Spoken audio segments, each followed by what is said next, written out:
Aloha, everybody, and welcome to this episode of the Triple F Podcast, Faith and Family First. And on this episode, we're going to be discussing President Biden's recent order on abortion. And what does that mean for Hawaii? Does it mean anything for Hawaii? And how you can make a difference right here in the beautiful state of Hawaii. So let's chat about that.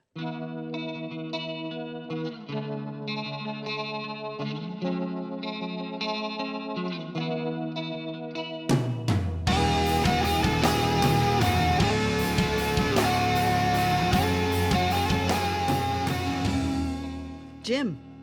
Hey, Eva. Welcome to the show. Hey, welcome back to Honolulu for me. Hi. It's always good. I know you were gone on a trip, and we won't talk about where you go. Didn't get sick this time.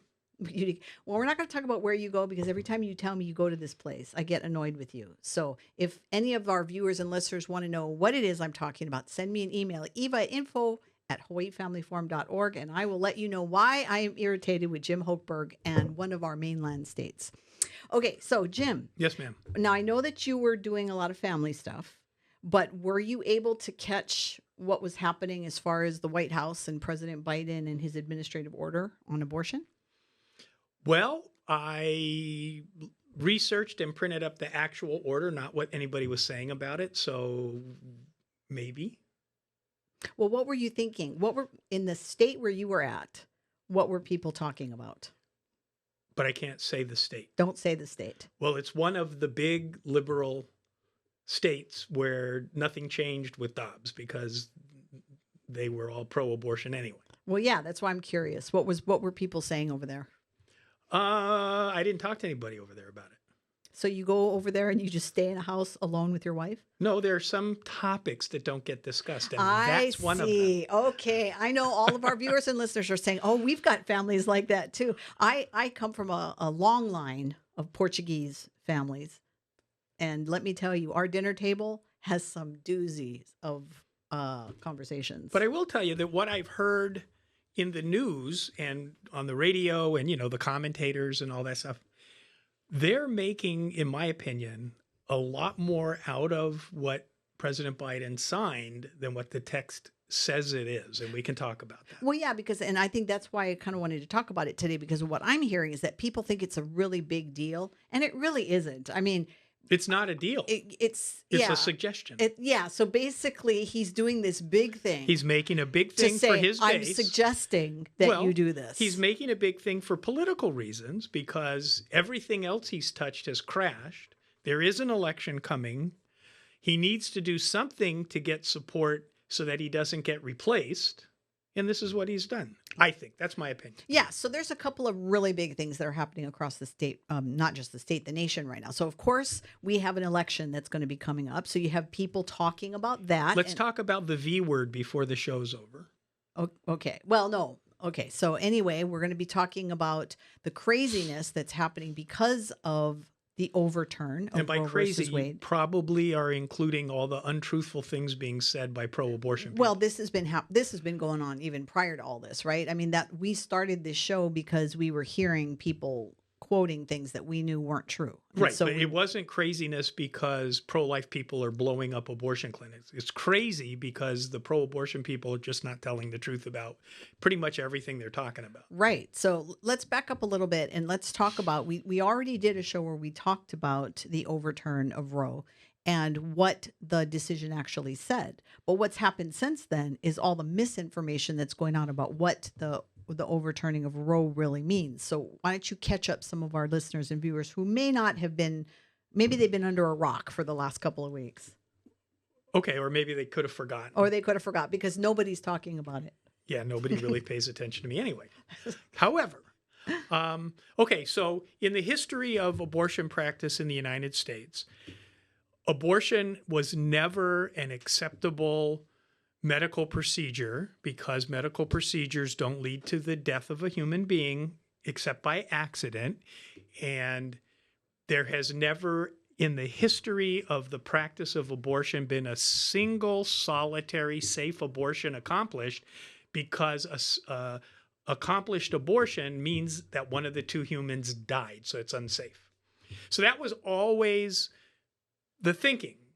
And so in order for women to eliminate their pregnancies, because America kind of in the business of making money to meet needs, created these backdoor or back alley abortion clinics with the proverbial coat hanger, whatever.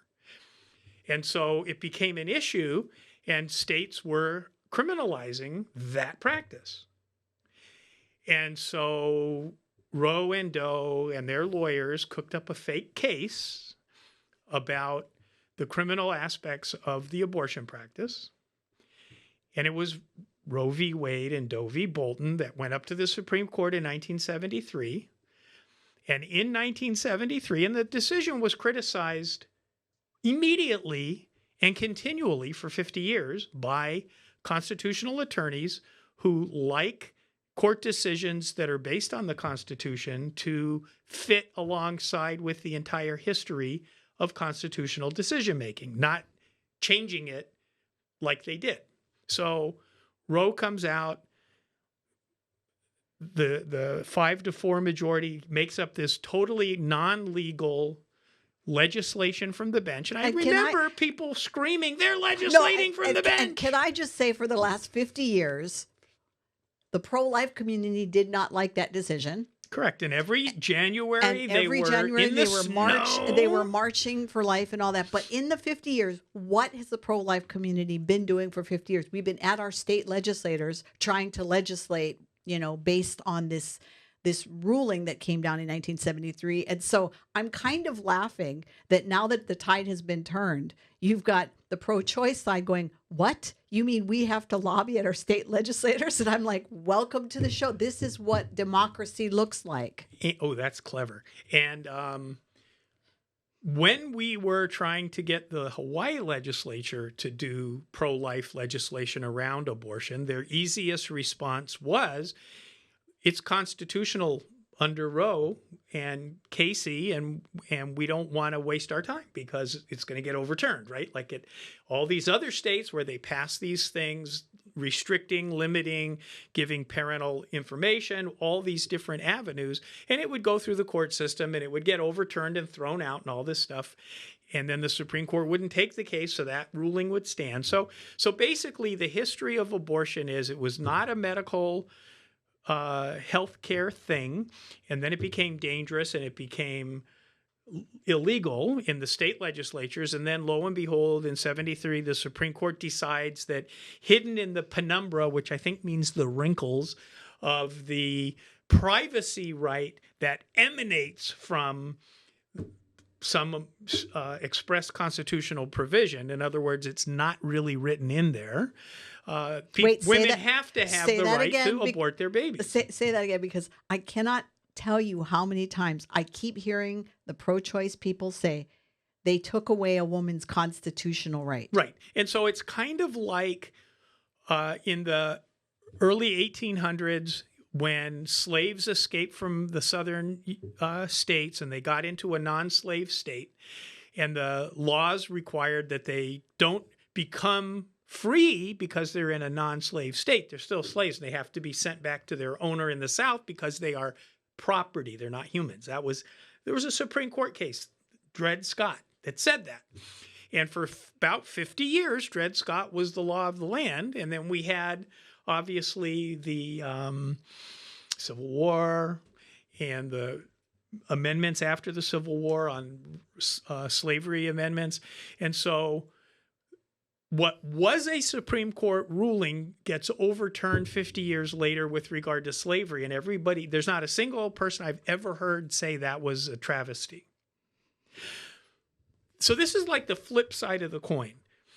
The Supreme Court makes up a constitutional right of privacy and individual autonomy that's not in the Constitution. But for 50 years, people have believed that it has been. To be able to get abortions. And it's not so much that it allowed women to get abortions, it's that it disallowed states from regulating abortion before viability. 26 weeks or something like that. And so ever since 73, the people that disagreed with the Supreme Court of the United States by one vote, 5-4, legislating abortion law under the Constitution from the court bench, continually arguing against it, protesting against it, trying to get people elected who would change it, trying to get presidents and senators elected who would nominate and appoint Supreme Court justices who would overturn it, because it was created by the court. It can be overturned by the court. Finally, that happened in Dobbs. And so, like you said, now in Hawaii, in California, Oregon, Washington, New York, Indiana, there's a whole bunch of states where actually nothing changed at all with respect to abortion rights on the day that Dobbs got overturned, or even in the month since then. Except that some of those states now want to be known as the safe haven place for abortions. And we're going to be talking about California specifically in a couple of minutes. So you want to stay tuned for that. Okay, so now that we've kind of like laid this out, that it's not a constitutional right that was removed. It was an interpretation done by a court back in 1973. And the courts today, they reversed that and threw it back to the states. Well, but it's more than that, because the history of how the Constitution gets in. So a big event happened with the 14th, 15th, and 16th Amendments, or 14th and 15th Amendments after the Civil War, the slavery amendments. Prior to that, the Constitution was a restriction on the federal government. It didn't apply to the states. What the 14th and 15th Amendment said was the Constitution applies also to the states, even though they have their own constitution. So that was a huge shift in constitutional jurisprudence. And it was probably a good idea. Some people can argue that it wasn't, based on federalism and that stuff. So when the Supreme Court in 73 said under that set of applications, states can't regulate abortion prior to viability, they totally ignored how the 100 years since the 14th and 15th Amendments were passed, the Supreme Court had analyzed rights to determine whether or not they were included against the states through the 14th and 15th Amendments, the Due Process Clause, right? And it had to have been that if the community had a thing they did, whatever it was that they wanted to claim couldn't be taken away now because it was protected by the Constitution, it had to be something that the citizens were doing when those amendments were passed. Because if the amendments making the Constitution applicable to the states was passed at a time when the people in the states were hunting with rifles, deer hunting, or they were making sure the schools taught their kids the way they wanted to be taught because they were electing school boards, or whatever the thing was, if it was happening when the 14th and 15th Amendments were passed, then it's rooted in the history under the 14th and 15th Amendment. The same thing the court did on the Bill of Rights was what they were doing at the time of the Revolutionary War, part of the culture, so that the first 10 amendments to the Constitution can't change that when the court applies the Constitution to the states after the Civil War. And this is why it's not easy to remember. It's not. No, it's complicated. But it's so funny. So everybody listening and watching right now is going, okay, I just drank out of a fire hose. Thank you, Jim Hochberg. Sorry. So those of you listening on the radio, please know that you can watch this show again on YouTube. So make sure you check out Hawaii Family Forum on YouTube so that you watch this again, because you're going to have to pause it and rewind so that you can really understand what Jim has just said, because that's a lot of information. But let's do this. Let's see if President Joe Biden agrees with you. So I was trying to set that up, but I'll do it afterwards. Go yeah. ahead. So let's see what our president said about this executive order that he just released. This was not a decision driven by the Constitution. Let me say it again. This was not a decision driven by the Constitution. And despite what those justices in the majority said, this was not a decision driven by history. You've all probably had a chance to read the decisions and the dissent. The majority rattles off laws from the 19th century to support the idea that Roe was a historic anomaly because states outlawed abortion in the 1880s toward the end. But that's just wrong. The truth is, today's Supreme Court majority that is playing fast and loose with the facts. Even 150 years ago, the common law and many state laws did not criminalize abortion early in pregnancy, which is very similar to the viability line drawn by Roe. But the Dobbs majority ignores that fact. And the Dobbs majority ignores that many laws are enacted to protect women at the time when they were dying from unsafe abortions. This is the horrific reality that Roe sought to end. The practice of medicine should not, emphasize, should not be frozen in the 19th century. So what happened? The dissenting opinion says as clear as you can possibly say it. And here's the quote. Neither law nor facts nor attitudes have provided any new reason to reach a different result than Roe and Casey did. And has changed, and all that's changed is this court, end of quote. I find that so amusing. Well, first of all, I find it insulting. Okay, well, so before you get insulted, let me tell you why I find it amusing. First of all, I've seen the clip a couple of times, so I knew what President Biden was going to say. But I was enjoying watching the expressions of both, the vice president and Becerra, who they're both reading the teleprompter as Biden's reading the teleprompter, and you can almost see them helping him along with the teleprompter. And so that was just my humorous way of saying that I think everybody and all of the news is coming out with this now. I mean, even the liberal news now are concerned with some of the things that are being said by the president when he's reading the teleprompter. You know what? Let me just say this because I like looking everything through the eyes of humanity, right? And I know it drives some people crazy. Are you able to look at things through the eyes of something other than humanity, like a dog or a fish? It depends on what I identify. And today I'm identifying as human. So I will say that I don't have any hatred toward our president at all. In fact, do too. I've heard it. No, I'm kidding. Yeah. Be careful what you say before I start getting all the hate mail. But I would be concerned with any elderly person put into a position like this, where you're concerned about their cognitive function. And so, my heart goes out to him. So are you saying in the context of this show that his mother shouldn't have birthed him? What are you saying? I am saying that as he's speaking, I don't judge him when he makes those mistakes, because humans make mistakes. But I was just making the comment that watching the vice president's face while he's talking, and then he does, when you listen to that entire clip, he does make a mistake because he actually reads that, how they give him directions, right? Yeah, repeat the line sure. or whatever. And so you could see them that they're just ready to come out of their skin. But okay, so I'm going to get a little bit faith-based right now. Good. There are some issues that really don't make a lot of sense on their own. So, like, for instance, moms wanting to kill the babies that are inside of them. That really doesn't make sense under the creation that the Creator made, because he didn't have to make moms give birth to babies. Rocks could have given birth to babies, whatever, or he could have made as many people as he wanted and they just would never die.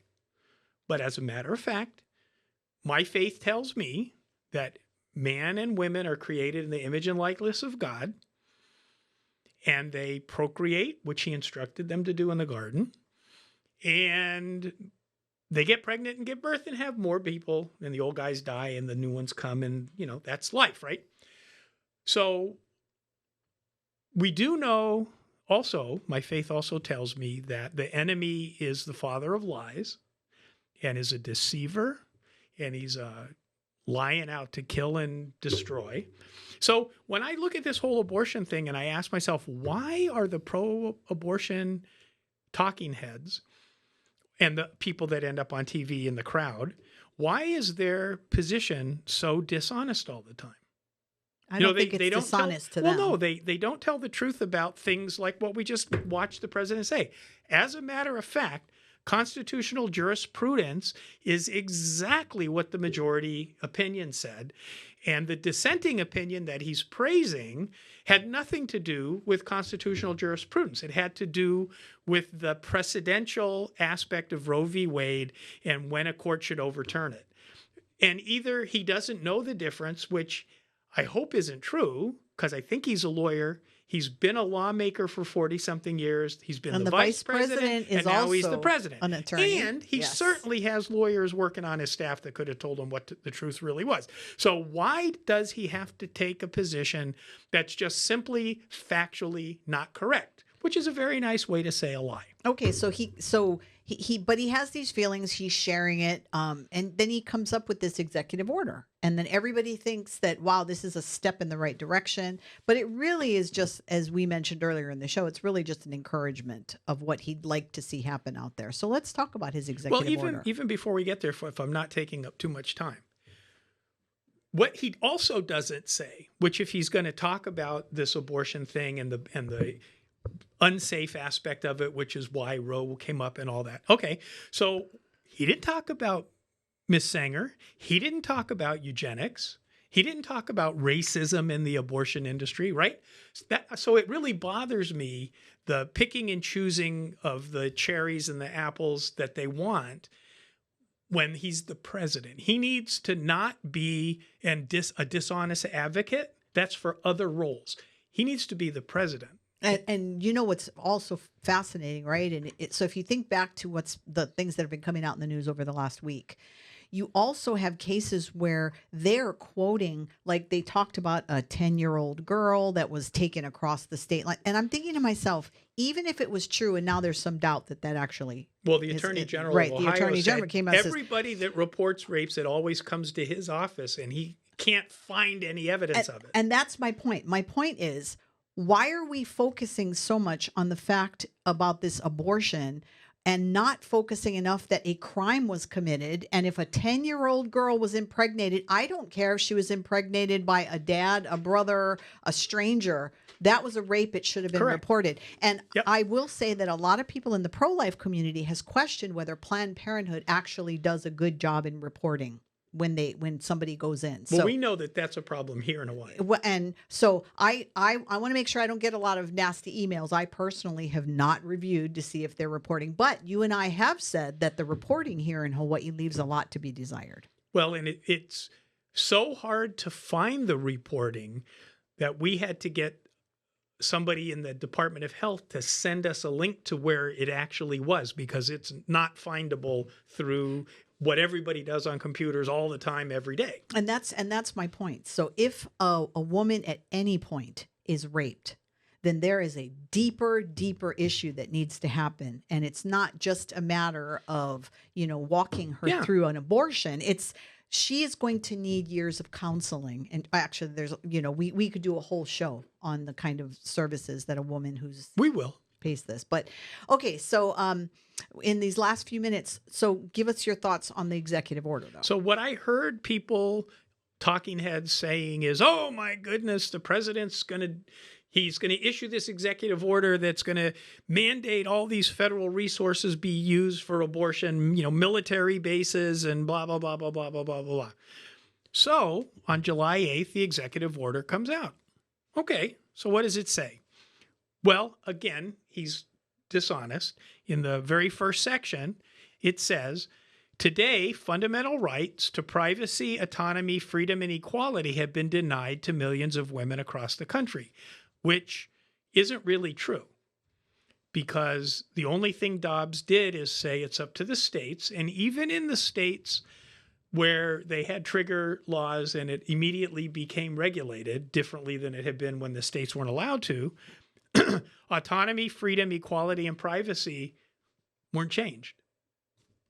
So anyway, and then he goes on to his executive order says, eliminating the right recognized in Roe, and that's true. It wasn't a right until Roe said it was in the Constitution, and then Dobbs said, well, it really was super faulty constitutional reasoning. We don't buy it.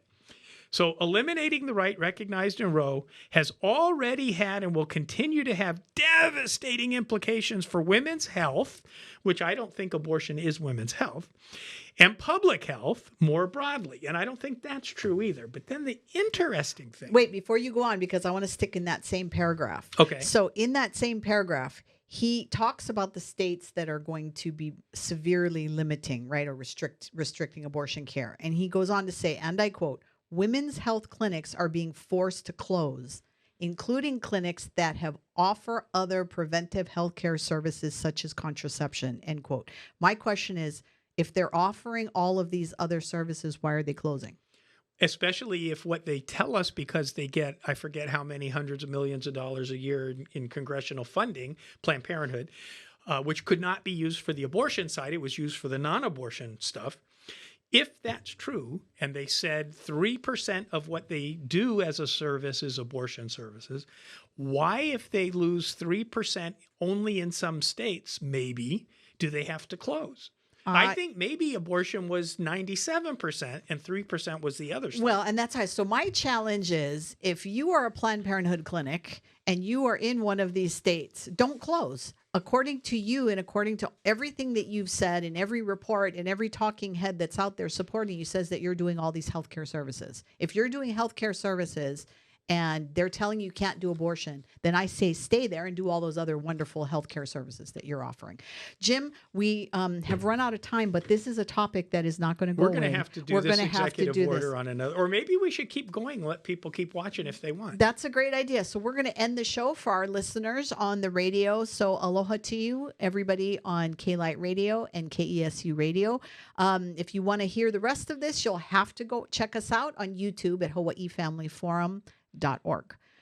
In the meantime, as always, you want to like, subscribe, share this video, comment, and stay tuned because next week, Jim and I are going to be talking again about what's happening with Title IX because that's another topic that just keeps on coming, keeps on giving. It's one of those gifts. So we will see you next week. Mahalo, everybody. Aloha. All right, welcome back, everybody. For those of you coming from the radio and you wanted to hear the rest of the discussion, and those of you on Spotify, YouTube, that you're just hanging in there, thanks for hanging in there. All right, Jim, so let's dive in more into this executive order because I think that it's an interesting conversation we need to have. Well, yeah, and so like we always say, if you read something in a magazine, newspaper, anything online, whatever, it's somebody's interpretation of whatever the underlying event was, right? And if the underlying event happened to be written, our preference is always to go to that underlying original document because we don't really want to have to chat about things from somebody else's take. We'd rather read it ourselves and see what it says. So we did that again with the executive order. And you can read the full executive order right on here on YouTube. The link is right there for you if you want to read. Yeah.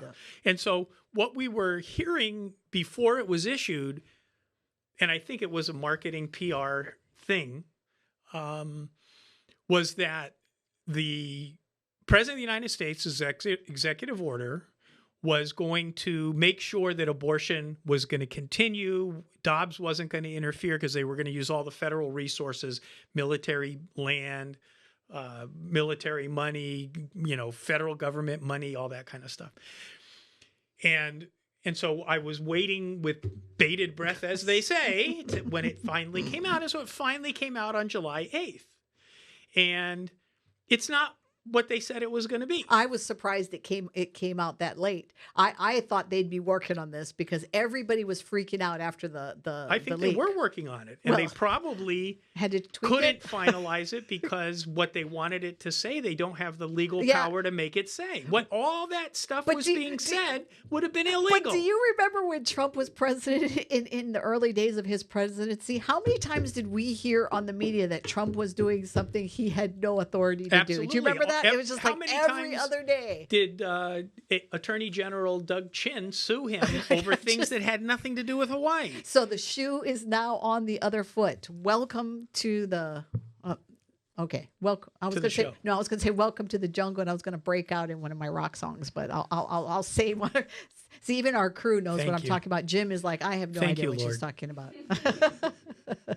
So anyway, the first section of the executive order we were talking about at the end of the last show with the reasons for it, like state legislation. The legislature finds facts that don't exist.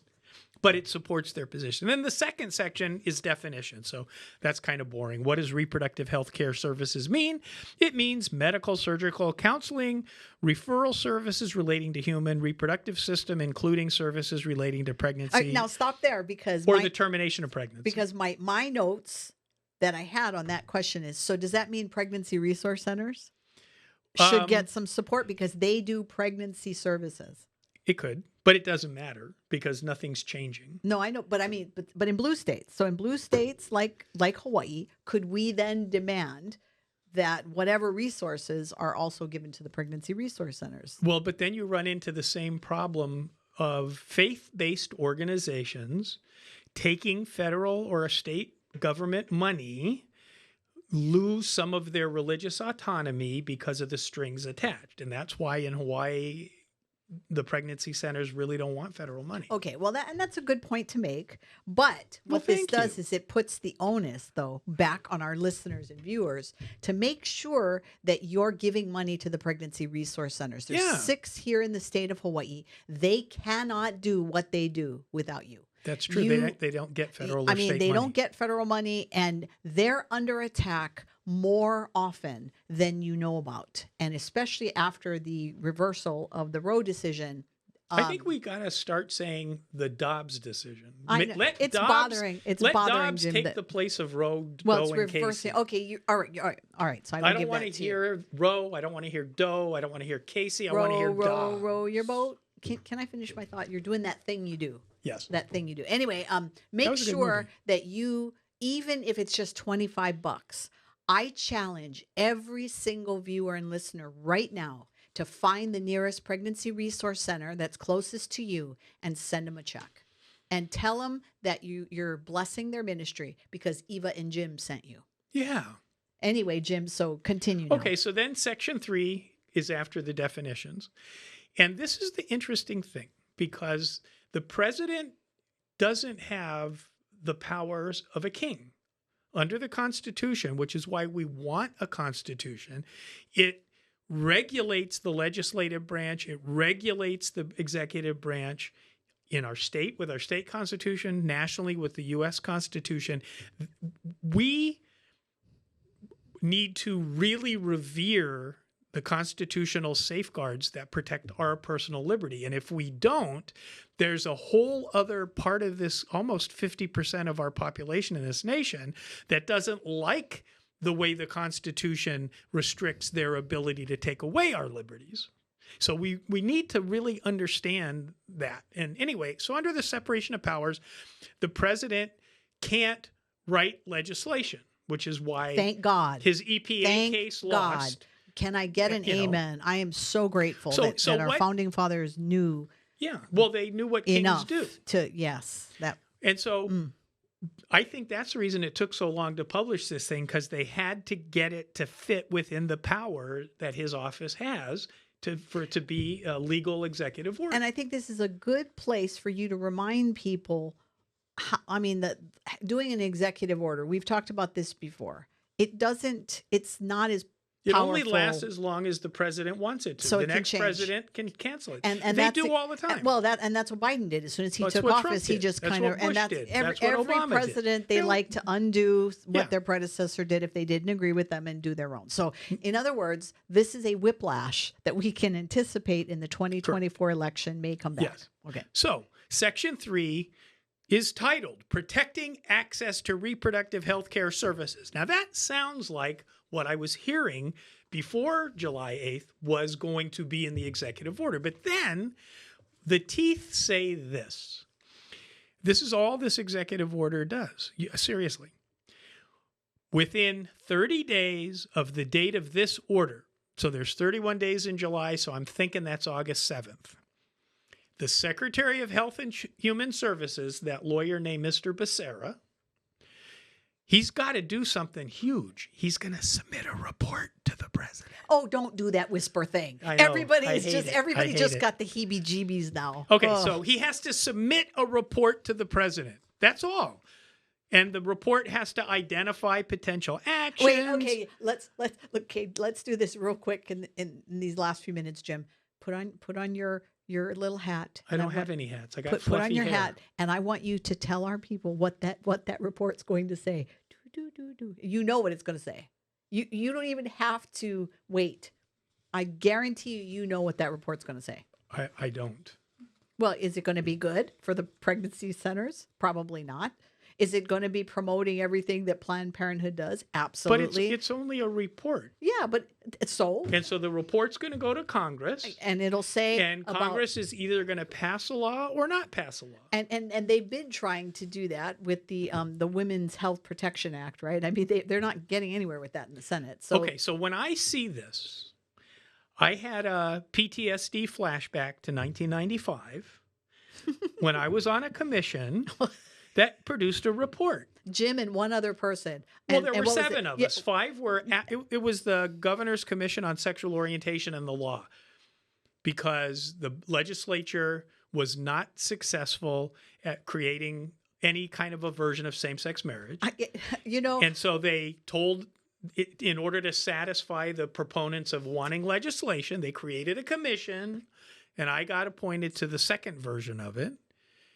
And we did a report. I know, and I remember. And it was useless. It was nothing. I love this because 1994 was when I was hired to start my public policy walk, right? So that's kind of when I started to, sharpen my teeth. And to sharpen my teeth. No, you were cutting your teeth. They were just coming out of the gums. No, I already had sharp I'm Portuguese. I already had sharp teeth. But so, I mean, I come into this new experience, and the lower courts had already made their decision about same-sex marriage by this time. And I think in 1993 or 1994, it went to the Hawaii Supreme Court. So in 1991, the case was filed. The trial judge ruled that the state represented by the attorneys general could not deny same-sex marriage. Had not proven that gay couples should not be allowed to marry. And the attorney generals didn't really want to defend the marriage law anyway. And as a matter of fact, shortly before the trial, they changed lawyers. So the guy that did the trial wasn't the guy that had been involved in the case the whole time. And so Judge Chang ruled that the state lost and the gay couples had to have marriage licenses, and it went up on appeal. And Justice Stephen Levinson came up with his opinion that it violated the Equal Protection Clause based on the benefits of a marriage license, which is kind of like saying, I want to have an 18-wheeler license. Yeah, but you don't qualify, Jim. I don't care if I don't qualify. I just want one. Don't get to make the money that 18-wheeler drivers get to make. You're discriminating against me in violation of the Equal Protection Clause. That was Justice Levinson's argument, which, by the way, has never been cited, as far as I know, in another judicial opinion anywhere in the country, because it was bizarre. And so every listener and viewer right now is going, how did we get from abortion to same-sex marriage? But the commission. Okay, the commission. But I think what I was going to share is that as I was getting into this, and I think this is where a lot of people are. It's like, I remember going to those hearings, and it was my very first hearings that I ever saw and witnessed for myself. The legislative hearings or our commission? Your commission hearings. And they were hilarious. I mean, when you make people in the state of Hawaii mad, and they show up and they want to give you their points. I mean, I know this is on YouTube, and so a lot of people watching are probably from Hawaii, but those not from Hawaii, you have not lived. Wait a minute. Before she says that, producer, can we bleep out what she's going to say? Because it doesn't qualify for on-air broadcasting. No, I know this story. No, I'm not going to even I'm not even going to tell that story. Oh, okay. No, if you want to know that story, you got to see me in person. I won't ever put that in the recording. But no, I mean, I want to give some of our mainland listeners, though, and viewers, just a taste of what that might look like. Taste of Aloha. What a cookbook. It is. It's always in Aloha. It's always done with Aloha. But when you get a local person all mad and they get up there and they go, brah, I don't cut the thing and the brah and get the pot, and then the next thing you know, everyone's like, what did that person just say? I mean, I held back. I held back because this is a recording. You did. And I, as I'm whacking the microphone. Had a fat lip. Okay.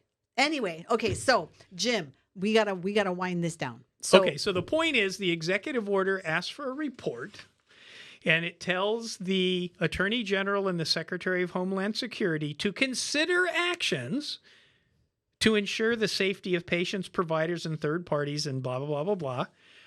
And it tells the Federal Trade Commission chair he's encouraged to consider actions, and the Secretary of Health and Human Service shall consider actions, including providing guidance, blah, blah, blah. And the Secretary of Health and Human Services shall, in consultation with the Attorney General, consider actions to educate consumers. I mean, this is the biggest nothing burger, to use a phrase that I really don't like. And you're not the only one that thinks so, because he's been under attack from even the pro-choice people. Yeah, this is politics. They don't think he went far enough. And I guess we're going to end it with this, knowing that even though the Dobbs decision seemed to end the discussion in one sense, it actually opened up a whole nother... It moved it to the states where it's supposed to be. But here's how we're going to end this, unless she wants to say something when I'm done. I know where you're going. So we have an election coming. We're electing 51 members of the House. Are all the senators? Yeah, 25 senators. Everybody's up. The governor, no.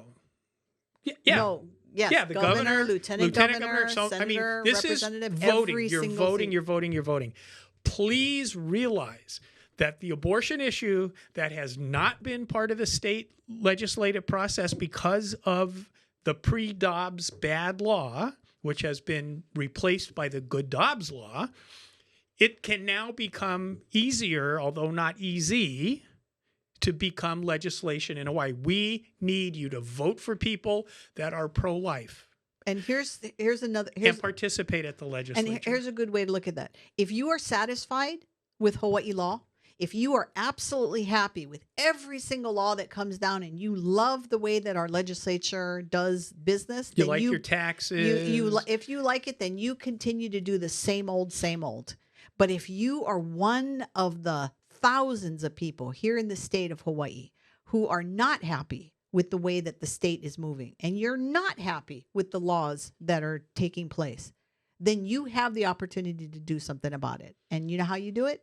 When you walk into that voting booth. And okay, when I you realize get your that ballot. I was just going to say that when you walk into that voting booth, it may be at your kitchen table with your cup of coffee. That may be your voting booth, because that's how Hawaii rolls. That's how we do business. But here's the point. When you're checking off that name, remember the one thing that I always say, and if you haven't heard me say it, you're hearing me say it now. The person you vote for is going to keep on voting.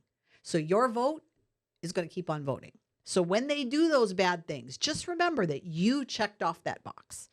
And if you don't like the names on that box, I strongly recommend it, and Jim may disagree with me, don't select anybody. If you have Satan and the Antichrist on your ballot, then sometimes a blank vote can also be a statement. So that's exactly what I did at the last mayoral campaign. I didn't vote for either of them. And you know what? I think that even if somebody wins, and they will, if they had thousands of blank votes, then that can be used by the constituents in that district. Will know. And so I strongly encourage you to start taking your voting very seriously, because Hawaii can only change if we participate in the process.